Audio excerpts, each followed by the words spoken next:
හරි කෙල්ලෙක් සෙට් කරගන්න ඕනේ. දැන් නම් කෙල්ලෙක් නැතිවද හොඩටම දෙල්ල තියෙන්නේ. මේක නම් හරියන්නේ නැහැ.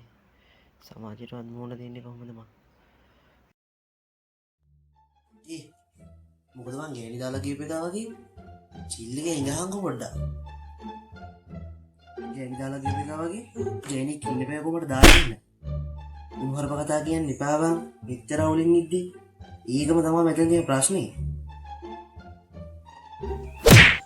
හරි බං. ගහන්න ඕනේ ඔකට මම නිකන් විහිළුයි. ඊ හරි කෙල්ලෙක් සෙට් එකක් කරලා ඉවසන ඉඳපන්. කෙල්ලෙක් සෙට් වෙයි උඹට. බලාදිසිරව කරන්න බෑ පොඩ්ඩක් ඉවසන ඉඳපන්.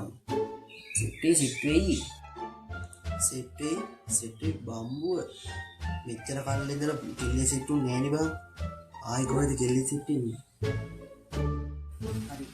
උඹට කෙල්ලෙක් සෙට් කරලා දෙන්නම්කෝ. හැබැයි මෙහෙමයි මචං. කෙල්ල දාලා ගෑ කියලා හඬන්න බෑ හොඳේ. මම යාළුවෙක් ඉන්න උඹට සෙට් කරලා දෙන්නම්. දැන් ඉඳපන්කෝ. හරි අයියෝ. අඩෝ සිරාවට අඩෝ මචං උඹ නම් දෙයියෙක් හොඳේ. සිරාවට මම ඔය කරන දව කවදාවත් අම්ලක් කරන්නේ හොඳේ. මගේ එක හොඳේ.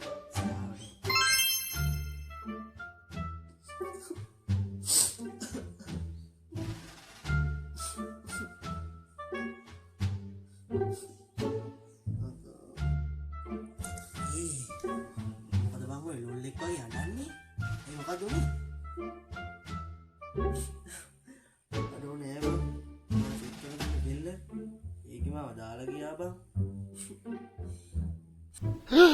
ඔන්න යන්න එපා බං. උඹට හොඳට ලේසිට් එක මං කිව්වා යන්න එපා කියලා. උඹ කිව්වනේ දා කෙල්ල සෙට් කරලා දෙනවා මම නැහැ කියලා. ඉතින් හඬන්නේ. අඬු හඬන්නේ බං. අර හිතේ තියෙන දුකට මට ඇඬෙනවා බං. හඬන්නේ මට ඇඬෙනවා. අවංක හින්දා